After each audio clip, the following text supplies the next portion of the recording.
In this video, I'm going to work through an example that I have shown here. In this example, we essentially have a circle, and we can control the radius of this circle using a slider. And we have an angle shown here whose initial ray points in the 3 o'clock position, centered at the circle. And then we have a point on the circle that allows us to control the terminal ray of this angle. And as we adjust the openness of this angle, the subtended arc length created by this angle is shown here. We have the length of the subtended arc length shown in text, and then we also have the radius of the circle shown here in green. So as we update any part of this, everything else is going to update accordingly. So let's get started. Let's start by creating a slider for the radius of the circle. So we'll do that with capital R equals slider.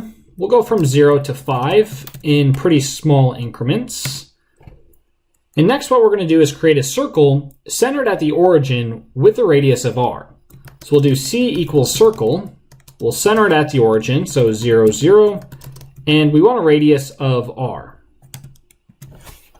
So now if we look at this, we can vary r using our slider, and the size of this circle adjusts accordingly.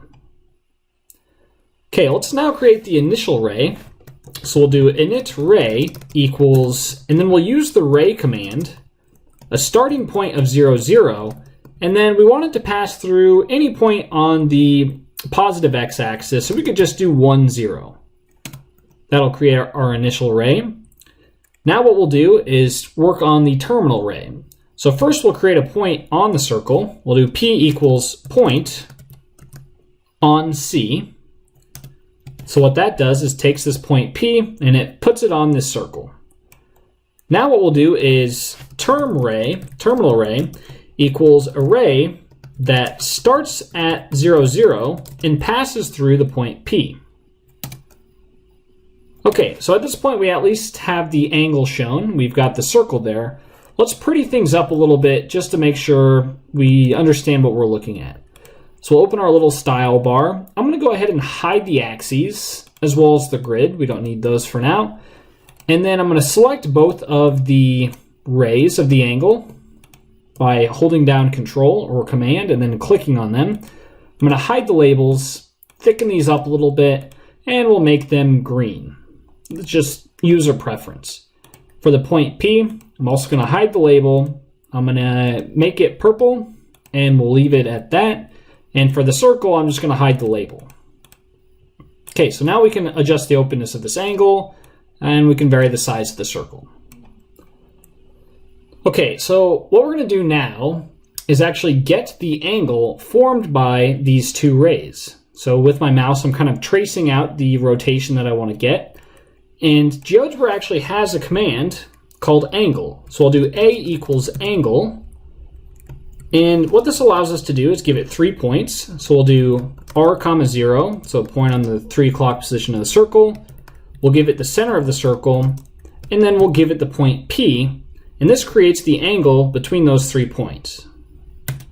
I'll hit enter, and we're going to notice right away that this gives us this angle in degrees. So by default, GeoGebra will give you this angle in degrees. I'm going to go ahead and hide the label of this thing, change it to blue, and that looks pretty good for a circle's angle. Okay, so now what we're going to do is create the subtended arc. So the arc that goes along the circle from the initial ray to the terminal ray. So to do that, I'm going to name it subarc. And to do this, I'm going to use the curve command to parameterize a curve in 2 dimensions. So for this, we'll do a curve. X coordinate will be r times cosine of u. Y coordinate will be r times sine of u. The parameter variable is u.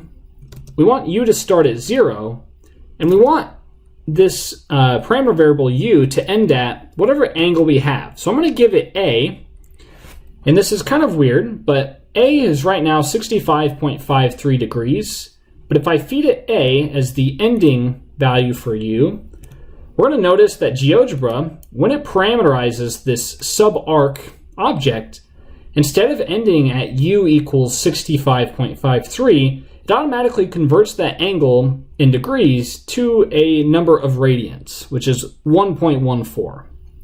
So even though GeoGebra reports this angle in degrees, you can use it like it's a radian angle measure, and GeoGebra will handle conversion for you in most cases. So I'm going to select that subarc. I'll hide the label, thicken this up quite a bit so we can see it, and then I'm going to change the color to red.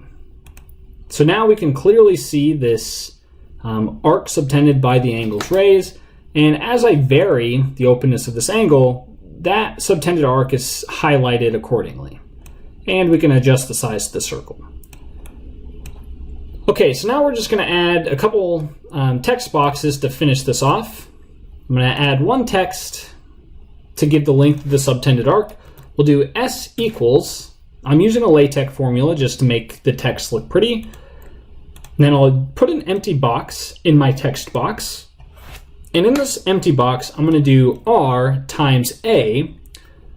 Now, R is the radius of the circle, A is the measure of the angle in degrees, and for the text, I'm going to add RAD, so A, rad, or radians, so that we get A as reported as a number of radians, and then we multiply that number of radians by the radius of the circle, and this will give us the subtended arc length for this angle. So I'll hit OK. And now we've got this text. As I vary things, it updates accordingly. What I'm going to do is actually change the color of this to red, make it a medium text. And then what I want to do is actually take this text and change the position of the text. So I'll do, to center this along that subtended arc, we'll do R times cosine of A over 2, R times sine of A over 2, and this will put it right in the center of this subtended arc. So now as I vary the openness of this angle, it should stay roughly in the center of that subtended arc. It'll do some weird things when we have a large angle, but for the most case, it looks pretty good. I'll also create a text for the radius of the circle.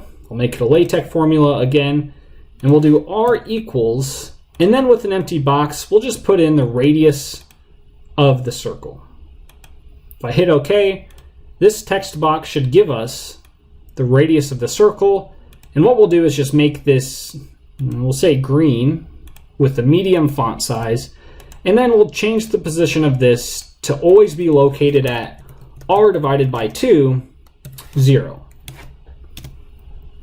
So if I close this out, we've got our two text boxes that stay located nicely. And as I vary the radius of this circle, both of those guys are going to move accordingly, and their values are going to update.